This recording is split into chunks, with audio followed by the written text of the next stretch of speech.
acontecer, está em lugar comum na nossa confissão. Está tão em lugar comum que vai surpreender a leitura. Não é? Seria a mesma coisa que eu dizer assim, vou pregar em João 3,16, a mesma coisa. Ele diz João 3,16, por falar nisso?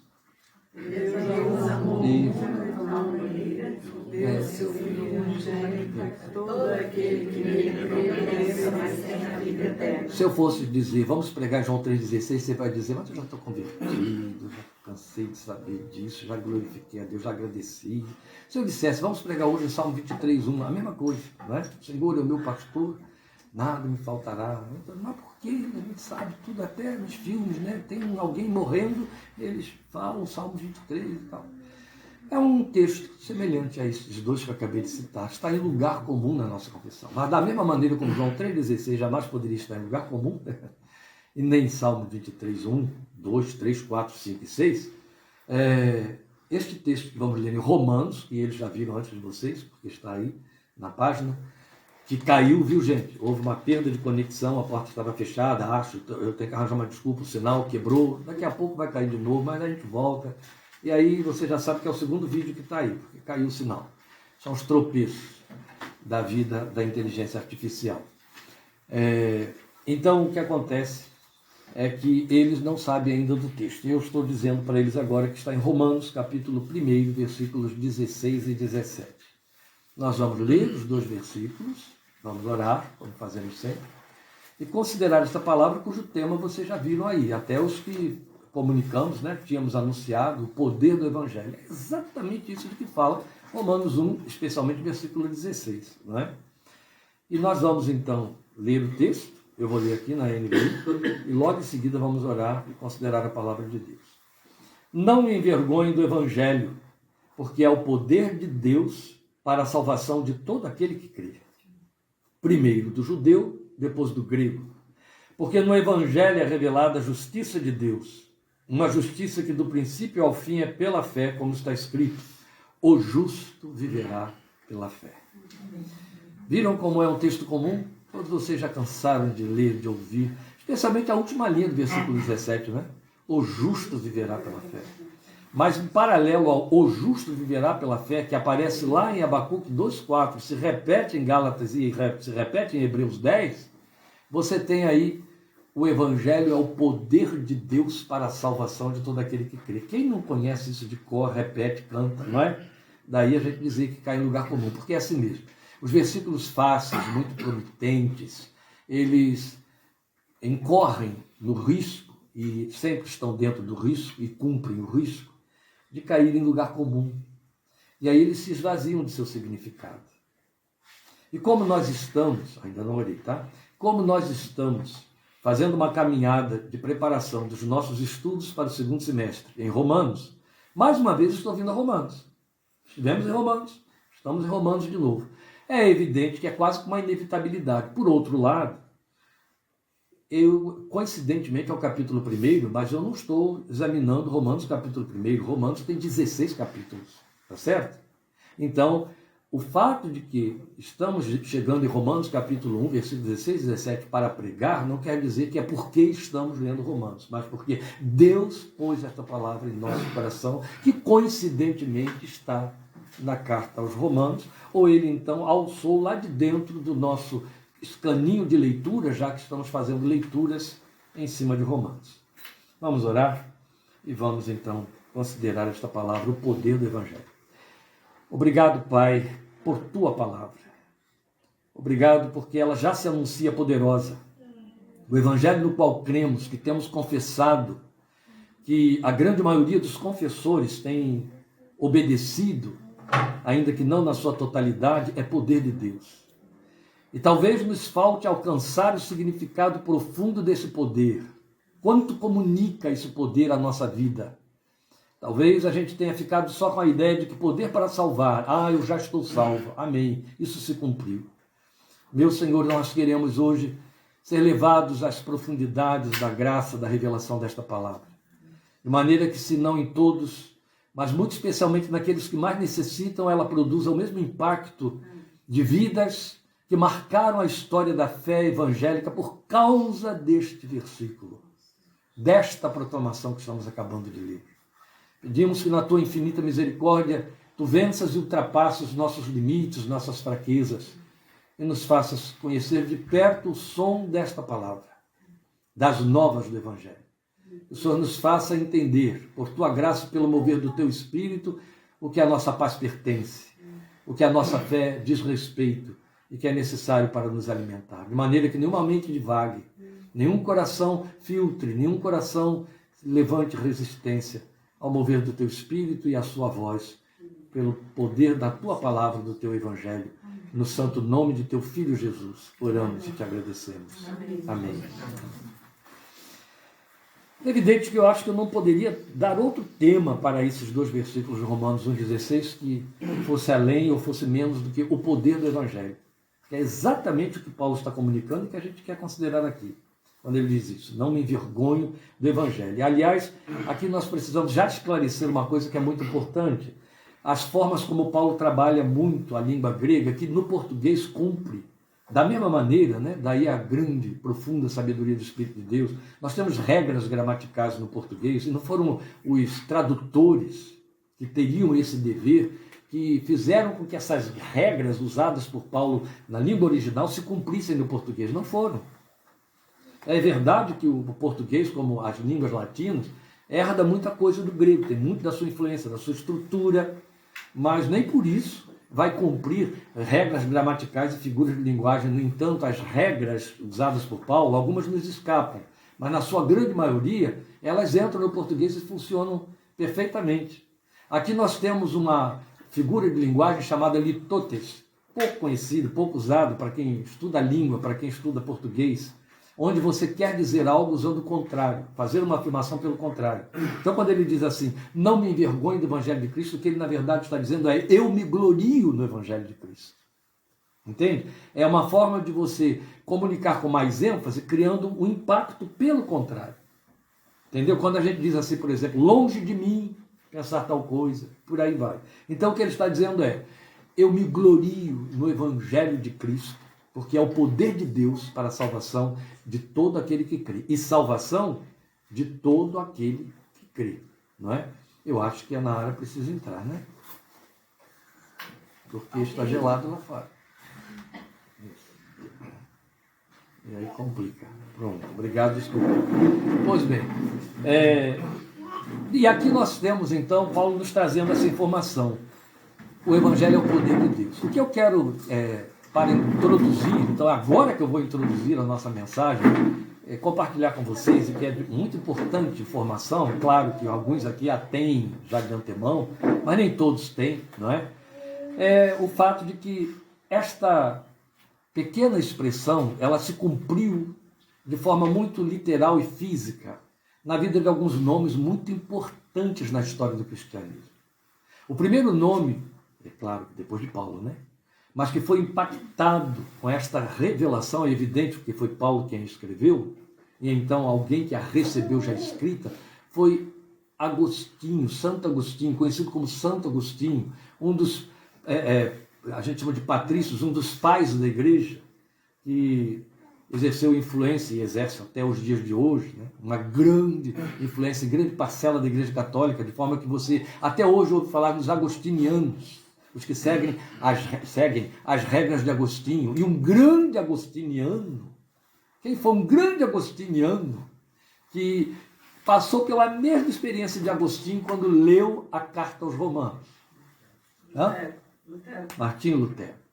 Então é muito importante você saber que um homem, no quarto século, então bem lá, né, bem longe de nós e bem próximo aos dias da produção dos evangelhos, porque o Novo Testamento se fechou exatamente no ano 365 da nossa era, em 386. Agostinho estava de Hipona, conhecido como Agostinho de Hipona, mas na verdade ele era da África. Ele estava no auge do seu desespero por suas crises de pecado, de sua vida devassa, e estava discutindo com um amigo dele a respeito de coisas religiosas, de coisas a respeito da moral e da fé, naquele seu estado de desespero que só ele e Deus conheciam, né? Vocês já ouviram falar nas Confissões de Agostinho. E então ele estava com o Evangelho ali bem do lado dele, acessível. Mas não tinha o menor interesse de ler, ele só estava lutando com as questões dele. Mas uma criança ali por perto, estava cantando uma musiquinha da época, uma ariazinha popular. Pega e lê, e repetia, pega e lê, pega e lê. E ele ficou ouvindo aquilo, pega e lê, e aí ele ouviu o texto escrito na frente dele, e ele disse, pega e lê. Pegou e leu, e era o texto de Romanos. E quando ele foi lendo o texto de Romanos, logo que chegou no versículo 16, não me envergonho do Evangelho, de Cristo está nas versões mais antigas, mas no original você não tem a palavra de Cristo, não precisa, né? Não me envergonho do Evangelho, eu me glorio no Evangelho, porque é o poder de Deus para a salvação de todo aquele que crê. E aí quando ele entra no versículo 17, porque no Evangelho é revelada a justiça de Deus, era isso que estava apavorando Agostinho. E aí quando ele leu, no Evangelho é revelada a justiça de Deus, uma justiça que do princípio ao fim é pela fé, o justo viverá pela fé, ele acordou nada. Ele foi acordado por aquele que Jesus disse, está em João 16:8, o Espírito, quando vier, convencerá o mundo do pecado, da justiça e do juízo. E aqui nós já temos uma das declarações mais belas, uma das verdades mais impactantes que saem de dentro e confirmam este texto. Ninguém é convencido da verdade porque houve uma pregação, porque frequenta uma igreja, porque tem uma religião. A experiência prova, e aí me permitam falar isso com uma experiência que tem talvez 2, 3 vezes o tamanho da maioria de vocês. Acabei de citar aqui, 44 anos, né? 44 pregando o Evangelho, 41 de ministério pastoral e 44 pregando o Evangelho. E ouvindo pessoas, e assistindo o milagre do Evangelho na vida de pessoas, eu posso lhes afirmar com muita autoridade que a grande maioria passa pela experiência do Evangelho sem ser convencido pelo Espírito. Aquilo que pregamos na última semana, a convicção, vocês lembram disso? Sem experimentar a convicção que o convencimento pelo Espírito traz. Se ele não fizer, não há hino, não há pregação, não há oração, não há contato humano que o faça. Nós alimentamos este sonho, esse desejo, e é a nossa parte, é jogar a semente, pregar, falar, orar. Mas só o Espírito vai fazer isso. Aí ele abre os olhos. Então os olhos de Agostinho foram abertos. E aí, quando ele entendeu, a conversão veio. E se tornou o mais impactante e influente cristão dos primórdios do Evangelho. Decorridos 11 séculos, no século XVI, então 12, né? 12 séculos, um outro agostiniano, Martim Lutero, em Wittenberg, em novembro de 1515, começou a ensinar a carta aos romanos aos seus alunos. Ele era professor na Universidade de Teologia de Wittenberg, monge agostiniano, e ele começou a ensinar a carta aos romanos. Eu disse a vocês, novembro de 1515, não é isso? A reforma religiosa aconteceu em 1516, no mês de outubro. Por quê? Porque em setembro de 1516, o que eu tinha dito? Ele começou a ler e ensinar Romanos em novembro de 1515. Em setembro de 1516, então nós já temos aí 10 meses, 11, né? Ele bate aqui, depois de ensinar para a sua classe, semana após semana, a multidão que afluía para ouvir os ensinos de Lutero sobre Romanos era tão grande que superlotava os salões e ocupava as janelas de forma a sufocar quem estava lá dentro, que o vento não entrava. Depois desse tempo imenso, gente, vocês desculpem, é que minha netinha está ali me seduzindo com o sorriso dela e brincando, mexendo comigo. E aí fica uma tentação difícil de resistir. Mas continuando. Lutero acorda quando ele lê Romanos 1, 16 e 17. Porque qual era o grande drama de Lutero? Era o mesmo de Agostinho. A justiça de Deus, a justiça de Deus. Como resolver esse problema da justiça de Deus. Como os homens tentaram resolver esse problema da justiça de Deus. Com Moisés através da lei, que ninguém nunca conseguiu cumprir. Com todos aqueles rituais. E depois, e até hoje, né? Tanta gente tenta, criando sua própria justiça, tentando convencer Deus de que tem justiça, que por conta dessa justiça criou algum mérito, precisa de alguma forma da atenção de Deus, do socorro de Deus, do perdão de Deus, da salvação de Deus, e nunca chega a lugar nenhum. Esse era o drama de Lutero. Lutero acorda em setembro, de 1516. Em outubro, ele faz as suas 95 teses. E a partir dali surge a reforma religiosa da qual nós somos herdeiros, como protestantes. Percebem? Eu estou citando Romanos 1:16 e 17, fazendo essa obra extraordinária na vida de dois homens religiosos, Agostinho de Hipona, Martim Lutero, monge agostiniano. Ficou nisso só? Não. Em 1780 e alguma coisa, quer dizer, final do século XVIII, John Wesley, um ministro do Evangelho. Vou até me apoiar aqui, porque eu falei ministro do Evangelho, Lucas. Aí a gente tem que, dar uma respirada. Ministro do Evangelho, pregador do Evangelho, pregava em qualquer lugar que vocês pudessem imaginar. Não com fogo, não com vida, mas com profissionalidade técnica. Ele estava em seus conflitos. E foi participar de um encontro onde um pregador bem mais jovem do que ele começou a falar em Romanos, capítulo 1, 16 e 17. E lá estava John Wesley, o pregador, ouvindo, e de repente, quando vem a pregação falando do versículo 17 de Romanos, a justiça de Deus se revela neste evangelho. Ele acorda, o justo virá pela fé. John Wesley acorda. E aquilo implode dentro dele com um poder transformador, de tal maneira que ele se tornou o maior avivalista do século XVIII na Inglaterra, que influencia a gente até hoje. Vocês conhecem igrejas metodistas, igrejas wesleyanas no mundo inteiro. O grande avivamento de John Wesley, os hinos de John Wesley, que sua mãe ensinou a ele quando ele era criança, e o seu irmão, Charles Wesley. Isso nunca produziu conversão. Então vocês acabaram de me ouvir citar 3 religiosos que num dado momento de sua corrida religiosa se converteram, de fato, por conta da leitura de Romanos 1, 16 e 17. Acabou aí? Não. Você já deve ter ouvido falar em Karl Marx, iníciozinho do século XX, 1908, teólogo. Não preciso dizer mais nada. Escritor das escrituras, de comentários das escrituras, homem de grande influência. De igual maneira, em dado momento, preparando um estudo em Romanos, ele escreve a sua mais solene, influente e honrada obra, que é o comentário à carta aos Romanos, porque ficou impactado com uma experiência pessoal e direta em cima de Romanos 1,17. É claro que ao fazer todas estas colocações aqui, e eu citei 4 religiosos, eu criei muita expectativa em vocês em cima dessa proposta, o poder do Evangelho. Mas o que eu quero dizer é que a gente esvazia a proposta agora, só em mostrar para você que quando o texto diz: eu me glorio do Evangelho, porque é o poder de Deus para a salvação, a gente desconecta a declaração da ideia que a gente faz de poder de Deus. Porque se você perceber, especialmente nós de herança pentecostal, eu aqui, os que estão aqui à nossa frente,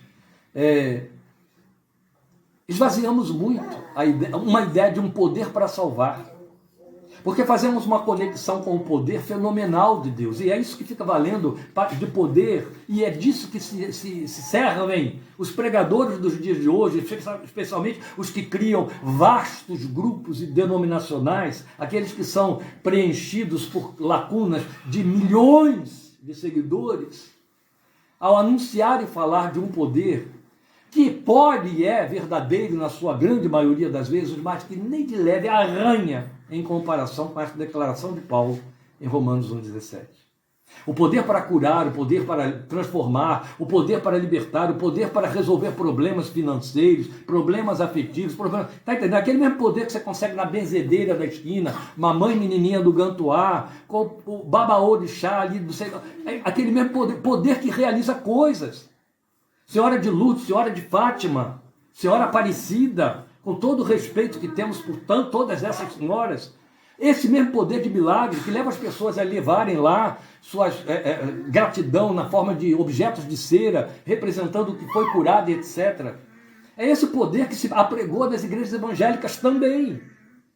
Ainda que na igreja católica o nome seja Aparecida, Lourdes, Fátima, ainda que isso vá acontecer dentro dos terreiros de candomblé, ainda que vá ser anunciado de igual maneira através de xamãs, ou seja, o poder fenomenológico, o poder que produz resultados visíveis e tangíveis, são todos eles perecíveis. Eles duram sabe que tempo? Se chegar a tanto tempo de uma vida. Entende? É isso. E o mesmo poder evangélico que a gente experimenta dentro da oferta que nossas igrejas fazem também dura um tempo de uma vida. É muito bom ser grato pela cura de um câncer, aí ele volta depois e leva. E a pessoa faz a mesma oração, a mesma corrente de oração, os mesmos oradores oram de novo, as mesmas imposições, vão aos mesmos santuários. E aquela mesma doença que voltou os mata. E a cura não se repete. Vamos acordar, porque eu estou dando um tapa na inteligência dos crentes, que é isso que tem faltado nesses últimos tempos, né? Racionalidade. Lembram? Estudamos Hebreus 11:1. A fé é racional. A fé nos leva a pensar. E eu citei aqui 4 homens que eram os maiores pensadores religiosos que se conhecem na história. E isso não serviu para nada, a não ser a partir do momento em que os olhos se abriram, e aí essa racionalidade se tornou inteligência. Ou sabedoria. Então, meus irmãos, a verdade é que não é desse poder que realiza coisas que Paulo está falando. Mas está usando a mesma palavra da promessa de Jesus em Atos. Lembra o que Jesus disse? Vocês vão receber dinamis, vão receber poder ao descer sobre vocês o Espírito Santo. E depois, é evidente, veio toda a nossa confissão pentecostal por detrás para mostrar. É poder para falar em línguas, poder para profetizar, operar milagres, operar sinais, poder para discernir espíritos, poder de fé, poder de interpretar, de profetizar. E reduzimos o poder a isso. Vou dar um tempo para você deglutir o verbo que eu usei.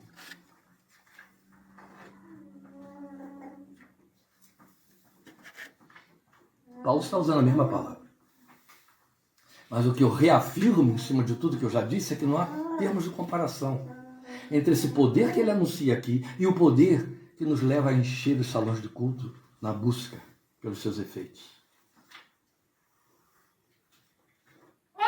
Da mesma maneira que se as pessoas não tivessem certeza de que poderiam ser ouvidas e curadas e ter os seus problemas resolvidos por Aparecida, Lourdes, Fátima, o pastor fulano de tal, a denominação tal, a igreja de tal lugar que está ali, assim, onde tem o profeta tal, o missionário não sei quem, o evangelista, o avivalista, elas não iriam lá.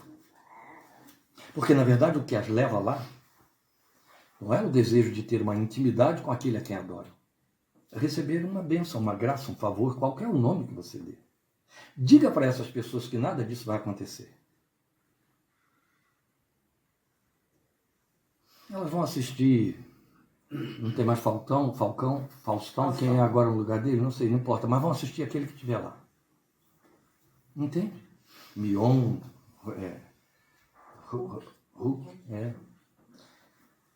elas vão preferir. E você veja que mesmo tendo muito poder, há tantos que depois que experimentam o poder fazem a mesma opção, não é? De sair batendo perna por aí porque já recebeu o que queria. Entende? É claro, Deus tem um estômago, gente, que é mais poderoso do que o de avestruz, por isso que ele atura esse tipo de coisa. Bem, parece que você não está indo a lugar nenhum, né, pastor? Porque você disse aqui que vai falar sobre o poder do Evangelho, sim. Exatamente para registrar na sua mente o que está sendo comunicado aqui. Estamos falando de um poder que, esqueça a palavra poder se ela só traduz para você milagres. Porque o milagre de que Paulo está falando, esse é eterno. Entende? Esse você não tem que voltar a buscá-lo. Ele se manifesta uma única vez. Isso acontece para sempre. Mas os seus efeitos são diários. É isso que fez toda a diferença na vida de Agostinho, Lutero e John Wesley, Karl Marx. Karl Marx, eu errei feio. Eu errei feio. Karl Barth. Esquece o que eu falei. Então, preste atenção. O que fez diferença é que aí eles passaram a experimentar esse poder de uma forma dinâmica, atuante, dinâmica, bem própria da palavra, poder, dinâmico, cotidianamente. cotidianamente, não plugando e desplugando, indo a um culto, a uma reunião e ali renovando uma experiência, renovando a fé e depois tem que voltar lá de novo, quer dizer, ir naquele lugar para que isso ocorra. Não. Poder que permanece. Eu desafio você a me provar que o poder de uma cura, o poder de uma resolução de um problema permaneça. Nem na sua confiança, muito menos na realidade da sua experiência. Mas o poder para a salvação permanece para sempre. E só tem sentido de poder, agora a palavra começa a ficar pesada. Só tem sentido de poder, só tem esse significado de poder para quem o experimentou como poder. Para quem o experimentou na medida da promessa que acabamos de ler.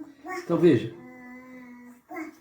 esses 2 versículos que foram a chave para a transformação da vida dos religiosos que eu citei aqui e de milhares e milhares de incógnitos que vieram depois deles e até antes, quem sabe, provavelmente, eles detêm uma poderosa e transformadora revelação. E texto tão curtinho, né? Mas o que eles comunicam de tão importante? Primeira comunicação é essa que está direta, e o Evangelho comunica o poder de Deus para salvar. Questione comigo. Paulo precisar usar de uma fraseologia tão redonda para falar de salvação, que Deus se serve de um poder para salvar? Vocês sabem como tem sido a experiência de salvação na grande maioria dos confessores da salvação pela graça? O status quo. Deus me salvou. Amém. Para sempre. Está tudo resolvido. Está tudo bem. Isso não é uma verdade? É uma verdade, mas um empobrecimento da verdade, sem perdão para esse empobrecimento. De tal maneira que na cabeça de muitos, a experiência evangélica significa garantia de que, uma vez que eu estou salvo, eu também recebi uma indulgência plenária contra o que lutou Lutero no século XVI, para continuar vivendo a minha vida dissoluta da forma como eu vivia antes de receber uma informação de que porque confessei a Jesus como Senhor, eu estou salvo. Mas Paulo usou de palavras muito fortes quando ele vai falar da ideia de salvação. Ele diz que o Evangelho é o poder de que Deus se serve para a salvação. Ele investe poder para salvar. Então você conhece a ideia de poder? Jesus, cheio do Espírito, curou leprosos, deu vista aos cegos, fez aleijados nem andarem, ressuscitou mortos. Disso a gente entende. Poder, isso é poder. E a Bíblia diz que o poder de Deus estava sobre ele para realizar estas coisas. Gente, todos os 3 evangélicos, os evangelhos sinóticos, fazem esta afirmação, e João outro tanto. O poder de Deus estava sobre ele para. Não é sempre que narram um milagre. Mas em algum momento eles comunicam isso, que causa uma surpresa para nós, né? A gente pensar num poder se manifestando no próprio Deus encarnado para que ele pudesse manifestar essa cura. Pois é a mesma palavra, é a mesma ação divina que Paulo está se servindo para dizer que Deus realiza a salvação do homem.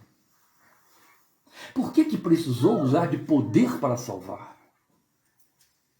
Primeiro porque salvação não é coisa banal, perdoar pecados não é coisa simples. Você sabe que não é. Haja visto a sua experiência da dificuldade de perdoar o que te fizeram, não é verdade? Agora você imagine, e uma das desculpas que a gente arranja sempre para não perdoar ou perdoar pela metade é que a pessoa continua tão cretina quanto antes com o que te ofendeu. E você fica até com medo de perdoar porque você pode dar mais lenha para aquela cretinice e ela ficar mais poderosa na sua cretinice e fazer coisas piores. E às vezes não tem coragem de fazer com você, mas vai fazendo com outros, você vê que fez pior com outros. Aí você diz, perdoar por quê? Eu só estou alimentando o que está errado. Mas é exatamente essa nossa realidade diante de Deus. Então isso fala de que o que Deus teve de tirar do homem era tão intenso, tão grave, tão do tamanho da ira de Deus e do inferno que ele teve de usar poder para poder trazer perdão e salva. Então quando ele comunica que é o próprio poder de Deus em ação para operar o que só Deus é capaz de fazer, ele está dizendo, só Deus é capaz de salvar a criatura humana. É claro que esses pensadores que eu citei para vocês, pensadores religiosos, eles já tinham pensado nisso há muito tempo, como os rabinos judeus pensam dia e noite. Eles sabem que a lei é insuficiente para justificá-los. Pelo contrário, ela os condena cada vez mais que eles a leem. Por quê? Porque a lei está mostrando para eles o tamanho da justiça de Deus e o tamanho da falibilidade e incapacidade deles de atender aquela justiça cumprindo os rigores da lei. Tropeçam num ponto, perdem todos os outros, como Paulo ensinou para nós. Isso desespera qualquer ser humano. E o ser humano tem duas opções para resolver esse problema da sua consciência, porque aqui está uma informação que é muito importante. Obrigado, Soraya, por emprestar o livro de Don Richardson, o efeito Melquisedeque, o fator Melquisedeque. Porque ele mostra isso para nós de forma muito clara, como C.S. Lewis já tinha dito há muito tempo, desde a década de 50, de que há um senso de valores e de moralidade, uma consciência de erro no ser humano, pelo simples fato de ele ser humano. Não importa que ele tenha nascido lá nos cafundós das tribos Bantu, ou lá no meio dos canibais, dos antigos Bornéus. Não importa onde, este senso de certo e errado nasce com o homem. Porque a Bíblia diz que Deus o fez à sua imagem e semelhança. Então é este senso de certo e errado que condena esse homem, que o põe em desespero, que o leva a criar regras para segurar o errado, impedir, limitar o errado. Por que temos leis? Tire as leis. Você não consegue sair ali fora na esquina com seu carro. Entende? E voltar inteiro ou vivo. Não consegue. Tire as leis. Você entra no hospital para ser tratado e sai num caixão lá de dentro. Tire as leis. Por que precisamos de leis? Porque sem elas, nós damos vazão aos nossos impulsos que são totalmente voltados para errar, contrariar a retidão de vida. Os estudiosos sabem disso, os cientistas sabem disso, os sociólogos sabem disso, os psicólogos também. E aí criamos, então, eu disse duas coisas. Uma das coisas é, eu esqueço Deus, eu esqueço leis de Deus para poder tentar ficar em paz comigo, tola tentativa, porque não consegue. Ou eu crio situações que me enganam, que me dizem que tudo está indo bem. Eu me aprovo a mim mesmo, eu contrato um terapeuta, eu contrato um guru, e ele vai então amenizar a minha culpa. E eu vou levando com a barriga quanto eu puder, desde que meu pé não resvale, que o pé resvalou, ela vem com tudo que tem. Você percebe que eu estou chegando muito perto de nossas experiências evangélicas pós-confissão e batismo? Percebe? Percebe. Vocês também percebem. Então, meus queridos, estamos falando de coisa muito séria que Deus, para remover, tinha que exercer poder. E aí, isso aponta para a obra consumada na cruz. A salvação está diretamente implicada com a remissão de pecados. A obra consumada na cruz não foi um efeito tardio da perseguição dos romanos e dos religiosos judeus contra Jesus e dos romanos de quem eles se serviram para executá-lo e calar a sua boca que pregava contra a lei. Não. A Bíblia diz que, vindo à plenitude dos tempos, Deus enviou o seu Filho. Isso era caso pensado desde os dias da eternidade, lembra? O Deus que sabia que iríamos cair, ele resolveu o problema lá no seu pensamento antes que a queda viesse. E aí programou a cruz. Toda a encarnação do seu Filho, sua encarnação no seu Filho, para nos levar à salvação através do resgate dessa culpa pela satisfação da justiça divina. Só um poderia satisfazer, o próprio Deus. Eu já usei essa ilustração inúmeras vezes. Inúmeras porque não tem mais como contabilizá-la. Vocês mesmos já devem tê-la ouvido inúmeras vezes, mas como ela esclarece o que aconteceu na cruz e o seu efeito sobre nós com respeito à questão pecado. A começar pelo fato de que o homem não se dá conta de que o pecado é pecado até que o efeito do pecado ocorra, né? Assim, a lei diga, errou. E aí ele tem que correr atrás de uma defesa, corre atrás de um advogado, porque há um juiz lá que vai trabalhar com a lei para fazê-lo responder pelo seu erro. Ou então quando a mulher diz, descobri que você tem uma amante, ou um marido, né? Aí o sujeito, porque enquanto nada vem à luz, vai se levando. vai se fazendo no escuro. Não é assim? Não é essa a realidade da experiência humana. Então a consciência de pecado, a consciência de erro está lá, mas a consciência de pecado a gente tenta acochambrar. Então a ilustração que inúmeras vezes de que me servi, desde a primeira vez que eu ouvi, é a história de um homem que, claro que isso é uma anedota de púlpito, né? Então é uma história criada, mas possível. Um homem tinha uma sociedade com um amigo e usou de má fé nessa sociedade, prejudicou seriamente o amigo, levou a empresa à falência, prejudicou seriamente o amigo, família, a herança desse amigo, e o amigo o acionou. E aí, evidente, que ele vai para o tribunal, porque a ação rolou, e ele lá saiu, não sei usar a linguagem, que só a Aurélia que está aqui entre nós sabe, mas ele chega lá e já chegou o dia do julgamento e não tem mais volta, não tem mais apelação, não tem mais coisa nenhuma, agora é a hora de ouvir a sentença. E lá está no tribunal um juiz, que era seu vizinho, batia um papo em cima do muro todo dia, às vezes trocavam algumas prendas, trocavam algumas coisas, se tornaram amigos, amigo de fim de semana, amigo do dia a dia, favores que se troca daqui e dali, com famílias, etc. Ele e o juiz eram muito amigos, mas ele sabia que ele é o juiz da nossa jurisdição aqui, da nossa tribuna. E no dia em que ele foi julgado, era diante desse juiz, seu amigo, que ele estava. O juiz tem ali tudo exposto diante dele e não tem outra opção a não ser reconhecer que ele, de fato, prevaricou, era passível de punição, condenação e tinha de ditar a sentença. Então o juiz chega para ele e diz: fulano, você de fato deve tantas centenas de milhares ao reclamante aqui. De fato, eu não tenho como aliviar a sua pena. E você tem que pagar, ou será preso. Você tem como pagar? Não, eu não tenho. Eu sentencio você a pagar ao reclamante, ou vou ter que editar a sua pena. Eu não tenho como pagar, ele disse. Aí ele tira a toga, desce da tribuna, chega lá, diante do mirim, tira um talão de cheque, preenche o valor, entrega ao mirim e diz para o réu: como seu juiz eu te condeno, como seu amigo eu assumo sua defesa e eu pago a conta por você. E te absolvo.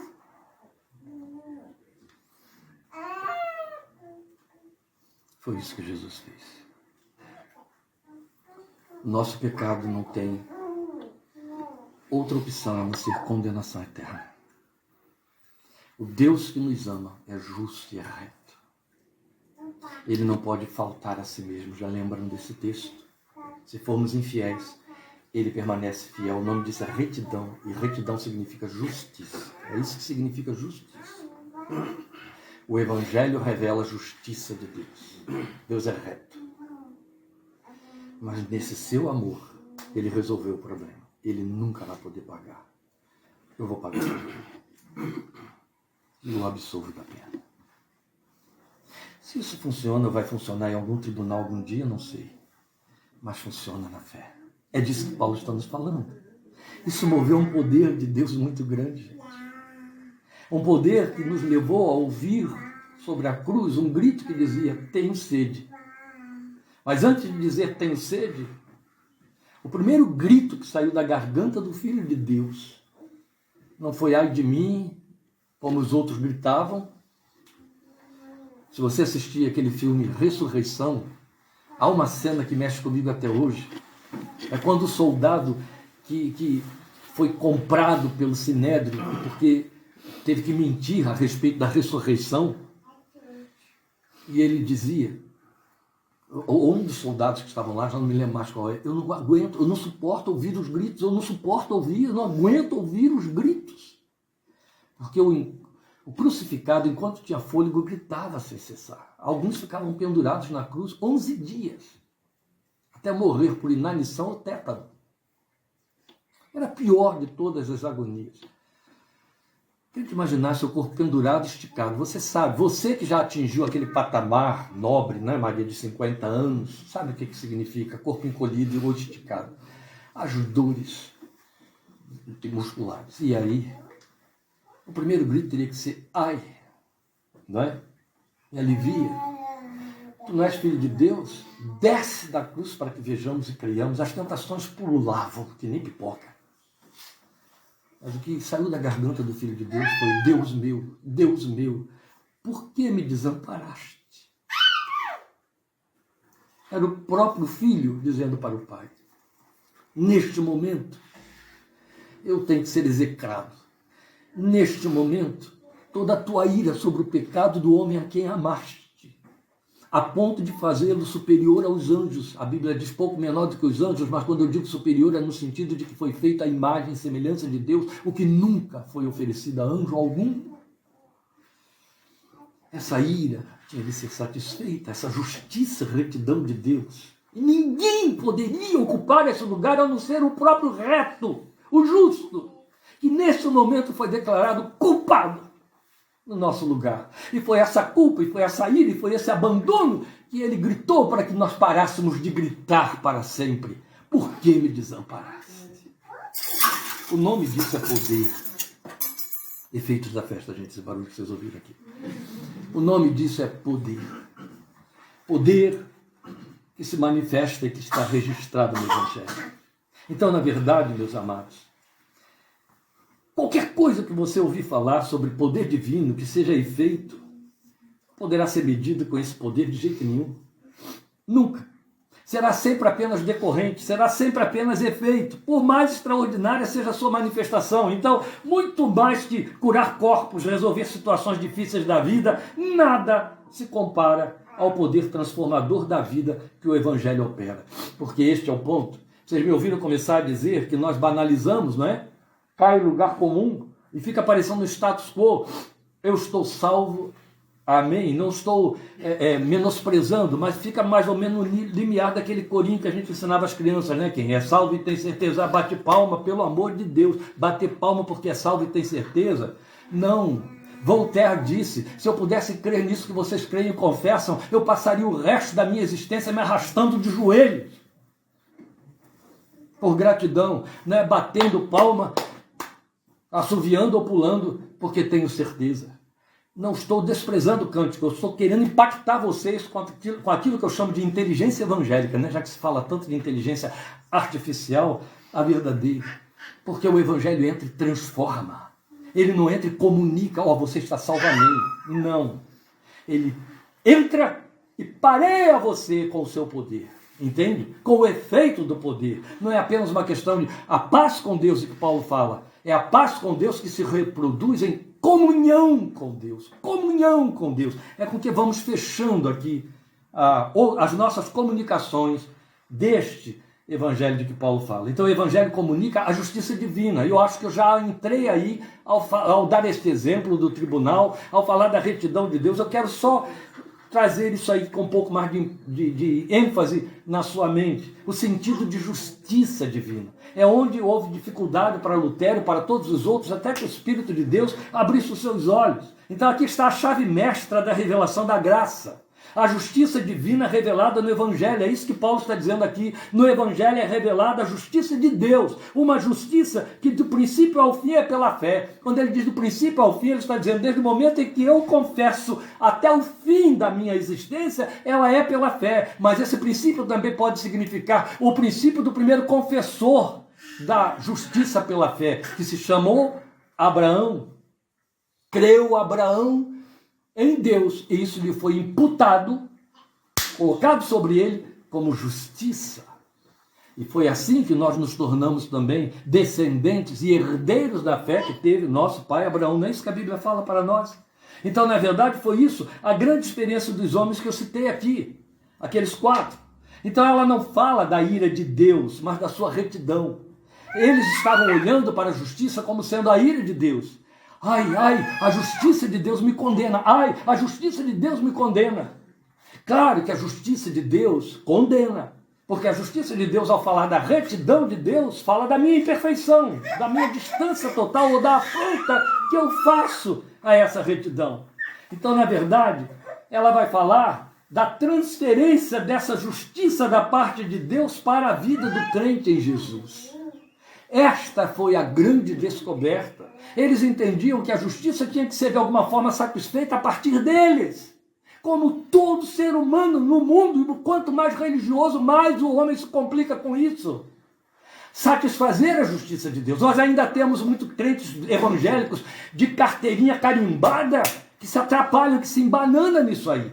Você ainda tem até hoje, não é, pastor Lucas, pessoas pedindo oração ao pastor. Antes de pedir oração à mulher do pastor ou à irmãzinha que senta lá no fundo da cadeira, porque a oração do pastor ele é mais justo, ele tem mais mérito do que eu. É isso que significa, gente, na cabeça do povo. É isso que significa. Quando eu era pastor em Rio Claro, tinha uma mulher que me irritou profundamente, porque toda vez que acabava o culto, e eu tinha que passar pelo salão inteiro para ser educado e me despedir do povo, lembra aquelas formalidades antigas? Quando eu chegava lá, na altura da escadinha que tinha que descer, estava ela me escorando lá no canto. Pastor, ora por mim. Deus, aquilo crescia aqui dentro, né? Então ela não sabia os riscos que ela corria de pedir que eu fizesse essas orações. Até que um dia eu perdi a paciência. Cheguei no púlpito e eu falei, chega, não sou guru, não tenho imã na mão e não emana nenhum poder da minha oração que ela tenha que pretender que só vai para casa depois que eu orar e tem que ser eu para orar. Irmãos, esta noite eu vou acabar aqui, vou impetrar a bênção, vou descer por aquela porta, não me esbarre, não me peça a oração, mesmo que sua mãe esteja morrendo. Eu não vou orar. Eu vou descer para a minha casa, vou ficar com a minha família. Galdino, presbítero Galdino, está me ouvindo? Por favor, fique lá no corredor, no meu lugar. Levante-se, irmão, fique lá. Querem oração? Peça a Galdino para orar. E cumpri o que eu falei. Impetrei a bênção, desci e Galdino lá. Houve umas 2 ou 3 pessoas que pediram a ele para orar e ele orou. E eu desci. Quando eu desci, a santa não estava no Galdino. Onde vocês acham que ela estava? Lá embaixo, esperando eu passar. Pastor, ora por mim. Eu falei assim, você é surda, burra, louca? Aí eu falei, não, agora eu perdi, né? Linha e carretel. Você não ouviu nada do que eu falei lá em cima, que é a oração para limpar a sua surdez. Ai, pastor, o que é isso? Sobe ali que Galdino ora por você. E virei as costas dele. Nunca mais também pediu oração, mas não era muito inteligente, porque continuou membro da igreja. Não, continuou membro da igreja, não era inteligente, a coitada. Gente, isso fala exatamente do que eu estou dizendo aqui para vocês. Não existe isso de que alguém tem mais mérito ou tem algum mérito. Sabe o que nós temos? Sabe o que Jesus disse quem ele veio buscar? Pecadores. Ele veio trazer justiça para quem? Injustos. Não é isso? Foi isso que ele disse. Ele veio trazer cura para doentes. Sãos não necessitam de médicos. Nem justos de perdão, mas os pecadores. E Paulo não deixa por menos nem barato quando ele diz em 1 Coríntios capítulo 1 que você foi alcançado porque você não era nada, porque você era desprezível, porque você era louco, porque você, entende, não era de nobre nascimento, não era nada. E porque não era nada, era desprezível, é a palavra que Paulo usa. Foi por isso que a graça te alcançou, que Deus se sentiu atraído por você. Se existe misericórdia no seu coração, sabe aquela misericórdia de que Jesus fala em Mateus capítulo 5, você vai entender o que eu estou dizendo quando você passa por alguém em estado de desprezo de vida, de desespero de vida na rua. Se você tem um coração minimamente sensível, você perde o apetite, você fica com aquela imagem te chocando, você até tenta fugir para se proteger, sair pelo outro lado, mas aquilo te incomoda. Quando você vê um quadro de justiça, quando você vê um quadro de miséria real, dói, não é verdade? Dói. Depois de velho, a gente fica até muito mais sensível. E às vezes Lília vê isso. Eu sou muito agredido, porque tenho que usar Facebook, né? É a ferramenta de que eu me sirvo para que vocês ouçam a mensagem. Então eu recebo muito lixo, muita coisa que vem quando eu abro meu Facebook. E muitos apelos também. Porque há toda uma máquina da inteligência artificial para dizer, olha, ele vai por aqui. Então essa mensagem é para ele. E essa semana foi uma enxurrada de apelo a respeito de crianças em estado de desgraça física. Deus, eu não consegui segurar pranto, não estou dizendo que lágrimas correr, pranto, sabe aquele soluço que pula, invade a garganta? Eu só bati o joelho no chão e disse, Deus eterno, não dá. Queria muito que fosse mentira, me diga que isso é mentira, me diga que é mentira. Quanta dor. O nome disso é graça no seu coração. Filigrana dessa graça do coração de Deus, porque foi isso que Ele viu em você. Quando Ele viu você, o que você é. E para onde você iria? Ele disse, como que eu vou deixá-lo? Como que eu vou deixá-la? Tem que resolver esse problema. Tem que pegar para mim. Tem que comprar. Uma outra ilustração, hoje eu estou empesteado com esse negócio de anedota, mas uma outra ilustração que também eu perdi a conta, mas como ela fecha isso aqui que eu estou dizendo a vocês, a questão da justiça divina. Não é a ira de Deus, é a justiça que tem de ser satisfeita, e uma justiça que Ele tira dele e põe sobre você. Por isso que a Bíblia usa o verbo imputar, Ele imputou justiça. Ele pegou a justiça do seu filho, jogou sobre você para dizer, meu filho está nele, ele está no meu filho, e eu tenho a garantia que eu tenho disso, é que eu enfiei meu espírito lá dentro do coração dele, dela, para que quando eu ouça ele falar, eu ouça o eco da voz do meu filho. Esta semana,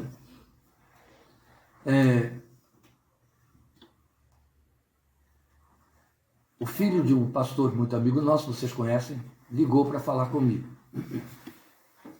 E aí, a Nahara, quando ouviu a mensagem dele falando comigo, que eu mandei para elas, e depois a Lília também, disse, gente, parece o tio, que é o pastor, 20 anos atrás, é a mesma voz. É a mesma voz.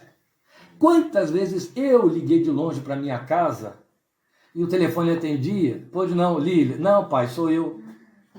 Quantas vezes eu confundi a voz de Nahara com a voz de Lília? Vê, sem conta. Entende? Ele botou o espírito do seu filho dentro de você, o nome disso é imputar justiça. E quando você diz pai, ele ouve, Abba.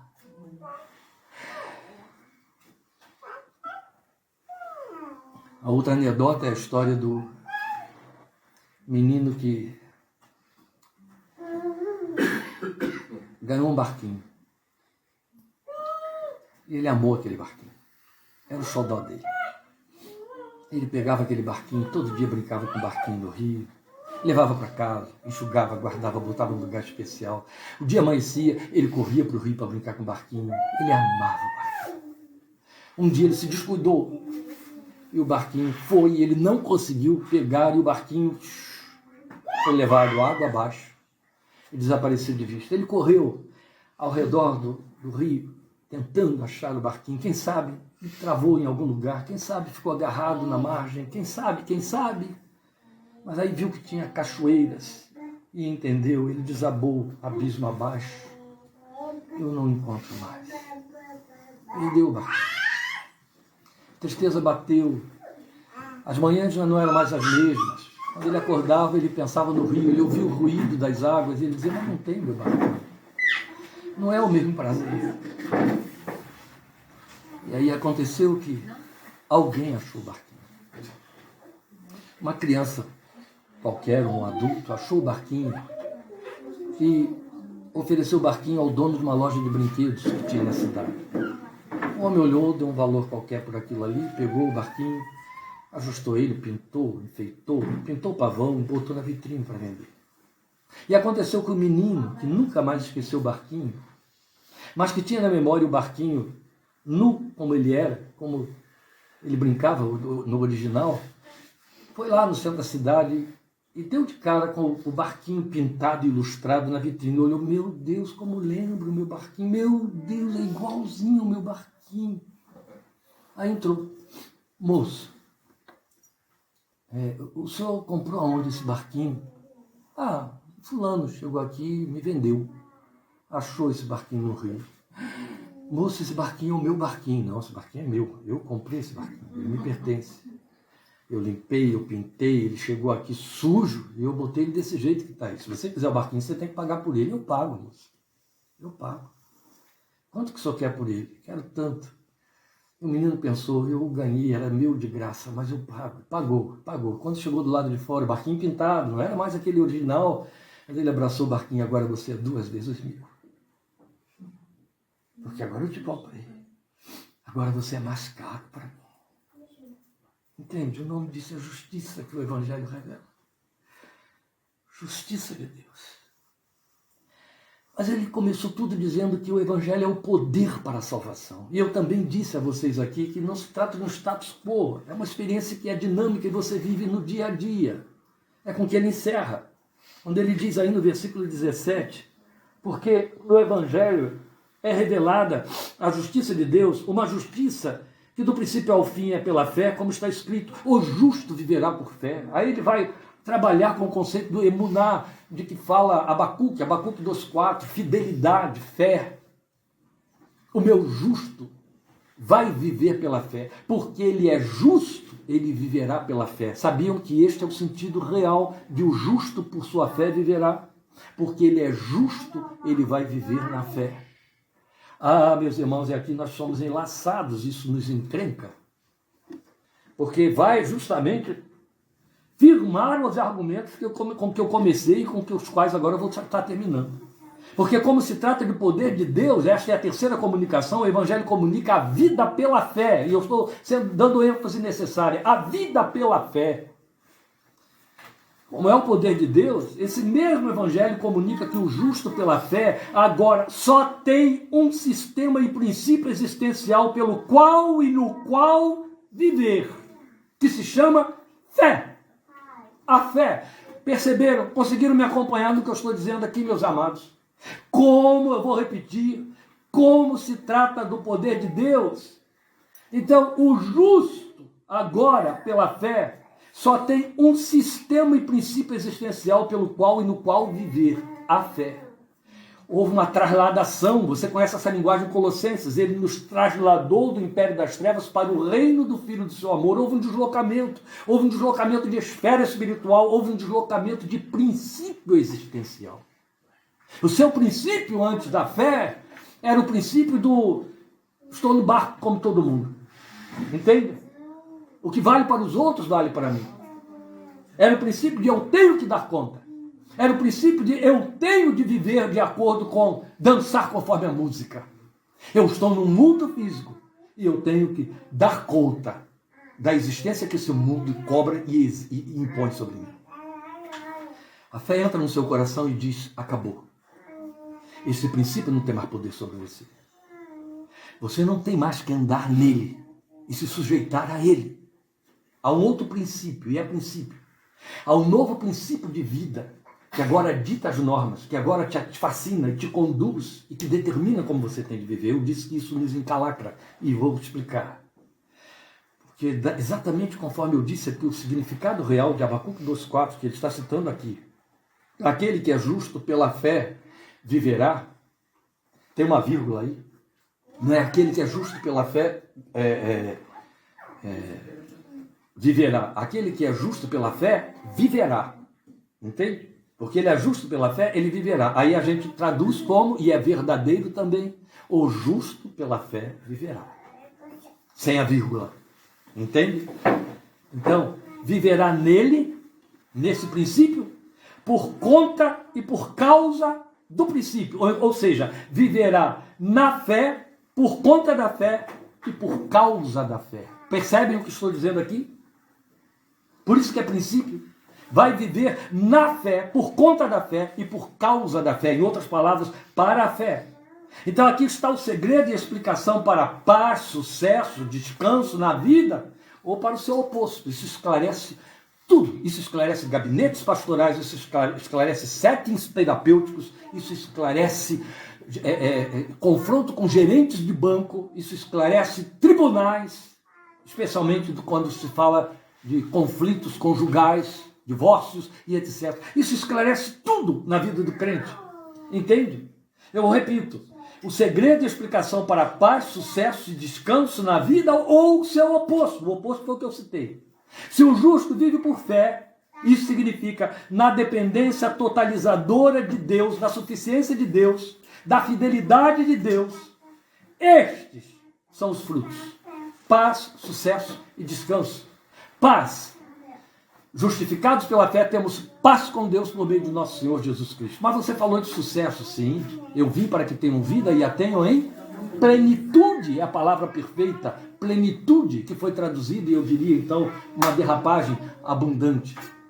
Mas é plenitude, e a tenho em plenitude. E descanso. Venham a mim, todos vocês que estão cansados e sobrecarregados, e eu lhes darei descanso. Para onde a ansiedade? Jesus a condenou muito, porque ele sabia, eu sou suficiente. Não tem por que ficar ansioso. Se você está ansioso, você é um justo que não está vivendo pela fé. Dá para levar isso para casa, meus queridos? Se você está ansioso, você é um justo que está vivendo sob o princípio deste mundo. E não sob o princípio que foi instalado dentro de você. Que o Espírito botou dentro de você. Que Deus, que tem poder, com poder enfiou na sua alma. Enfiou na sua vida. Está aí. Esse é o princípio. Entende? E aí, o descanso vem. É decorrente. Jesus prometeu e ele faz. Então, se vive na dependência suficiente de Deus, esses são os frutos. Então, tentar levar a vida de fé pela via dos próprios méritos ou critérios de um mundo que vive em rebelião e inimizade com Deus, é onde estão se embananando os crentes o tempo todo, é onde acham que alguns são privilegiados e têm alguns méritos, porque não estão vivendo nesse desespero, aí acham, porque são bonzinhos. Eu me lembro de um presbítero dizer para mim, me dá a receita da sua oração, porque tudo funciona bem com você. Eu me lembro de uma mulher que todos vocês conhecem, eu não vou de jeito nenhum aqui deduzir o nome dela, porque um parente dela pode estar ouvindo aqui, mas é lá de Rio Claro, vocês a conheceram muito bem, um dia dizer, perdi meus 3 filhos e você criou suas 3 filhas tão bem. Eu não criei minhas filhas tão bem, eu criei dentro do princípio da fé, e ela criou dentro de um princípio do mundo sendo crente, tomou na cara. Entende? Como disse muito bem pastor Jamê, um homem de Deus de Jundiaí, pregando em Araras, no encontro de homens, aí onde eu estive participando, eu não sei quem aqui foi comigo, ninguém. Não, eu acho que o Léo foi comigo. Tinha mais 2 com o Léo. O Danilo e o Leon. Ele estava pregando lá e ele estava dizendo exatamente isso. Ele falou, a gente cria filhos para terem sucesso no mundo. Mas o nosso princípio é outro. Nós fomos chamados para criar filhos para Deus. Eles são herança, mas a gente quer seguir o que o vizinho faz.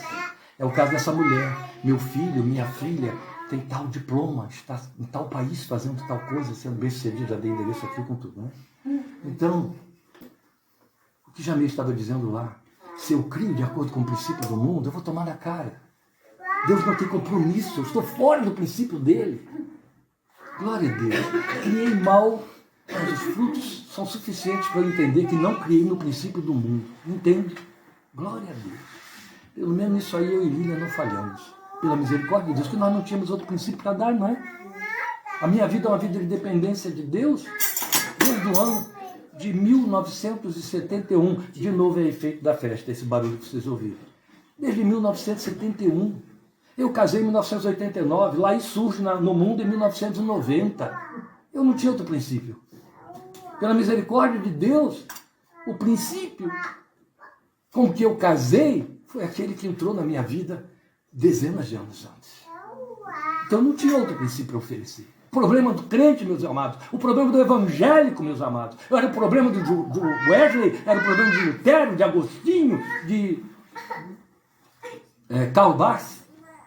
Era o fato de que, como evangélicos, queriam viver de acordo com princípios do mundo. Então, entravam em choque com as dimensões espirituais. É tempo sempre de corrigir isso aí e voltar atrás. Porque senão fica uma contradição existencial contínua, entendeu? É fazer opção por dores, frustração, fracassos. Não dá. Então é algo que se compara a alguém que mesmo com remos tenta navegar rio acima. Ou ainda, usando aí uma figura semelhante, alguém que tendo um navio para atravessar o oceano quer fazer isso na jangada que todos estão. Depois de poder estar dentro do navio, que tem o seu próprio motor. Então, esse poder do Evangelho, ele foi comunicado por alguém, como vocês ouviram, nada menos que 700 anos antes de Cristo, que é a nossa fé. A Bíblia diz que ele é a nossa fé. Abacuque. É isso. E esse mesmo homem, Abacuque, que lançou a primeira emuná, o justo pela fé viverá, mostrou o resultado disso na sua vida. Quando Abacuque escreve o seu cântico, o capítulo 3, ele citou isso no capítulo 2, versículo 4, o capítulo 3, a partir do versículo 17, é um cântico. Leia a última linha da carta do livro de Abacuque, você vai ver que ele está enviando o seu texto para um cantor, para transformar em cântico. O que esse homem que disse o justo pela fé viverá, que ouviu o Deus dizer isso, depois dele dizer, vou ficar sobre a minha torre de vigia para ver o que ele me dirá, e o que ele disse foi, o meu justo por sua fé viverá. Esse homem estava num contexto de opressão, num contexto de opressão do seu país, portas fechadas, entende? A proposta e o futuro era a morte, humilhante. Mas porque ele podia experimentar isso em que creu, ele lançou para nós esse maravilhoso cântico que a gente repete continuamente, ainda que a figueira não floresça, nem haja fruto na vide, o produto da oliveira minta, os campos não produzam mantimento, as ovelhas sejam arrebatadas do aprisco, nos currais não haja gado, todavia, todavia, eu me alegro no Senhor, exulto no Deus da minha salvação. O Senhor Deus é a minha fortaleza, faz os meus pés como os da corça e me faz andar altaneiramente. Ele não estava dizendo, não vai haver opressão. Ele não estava dizendo, as ovelhas estarão sempre produzindo e então eu vou andar nas minhas alturas. Não, ele estava falando da realidade. A realidade é o produto da terra mente. As ovelhas estão morrendo nos currais. Apesar disso tudo que está acontecendo, eu me alegro no meu Deus, nele eu me exulto, porque ele é a minha fortaleza, ele é o meu princípio, ele é a base sobre a qual os meus pés caminham. Amém? Amém. O Evangelho nos comunica isso. Esse é o poder do Evangelho para a salvação. A salvação é completa. Ela não te dá apenas um título e um lugar no céu com direito à eternidade. Ela te dá uma vida transformada aqui. Uma vida de exultação aqui, e o nome disso é poder. É o verdadeiro poder que transforma e que convence. Mas somos seduzidos por nossa carne, pelo diabo e pelo mundo a andar segundo aquele princípio. Remamos contra a maré. Devemos mudar isso. O justo, Deus estabeleceu, só vai viver pela fé. Entende? E é isso. Se você tentar outro princípio, você vai entrar em litígio e vai viver como todos os crentes que vivem em conflito desnecessariamente. Descanse em Deus. Descanse em Deus. Se você crê, a Bíblia diz, viverá. Amém? Amém. Vamos ficar de pé e orar encerrando. Agradeço a participação de todos os queridos que estão aqui conosco, que ouviram esta palavra, tiveram a paciência de suportá-la 1h15. É uma palestra. E os que vão chegar mais tarde em casa por conta disso. Estaremos juntos, querendo Deus, quinta-feira com o nosso momento de oração, 8h da noite, não esqueçamos. Deus os abençoe. Pai, nós rogamos que faças esta palavra que é poder de Deus para transformar nossas vidas, mudar o que somos e o que temos. Nossa forma de viver, ainda em tempo, nossa forma de viver e de ver o mundo por conta das lentes novas que o Evangelho nos trouxe. Queremos estar, ó Deus, sujeitos ao teu poder, totalmente submissos ao teu poder que está disponível para nós, poder para salvar, de todas as coisas das quais também precisamos ser salvos além do pecado. E pedimos que nos ajudes a, com coragem, com renúncia, com confissão verdadeira, assumir o princípio que foi implantado dentro de nós, que é regido pela tua palavra, que é ensinado pela tua palavra, que é conduzido pelo teu Espírito que nos inspira. A ele queremos nos submeter e rogamos que no nome do Senhor Jesus tu o faças e nos conduzas. Seja a tua bênção sobre nós, na forma da graça de nosso Senhor Jesus Cristo, do amor de Deus nosso Pai e da comunhão do Espírito Santo sobre todos nós, hoje e para sempre. Amém. Amém. Deus abençoe. Sim? Nós vamos orar pelo Rômulo, pela Roberta, pela Emily, que continua sendo um milagre de Deus, né? Todos os dias a gente ora e agradece, porque vocês sabem que não estaríamos fazendo esta festa aqui hoje, né?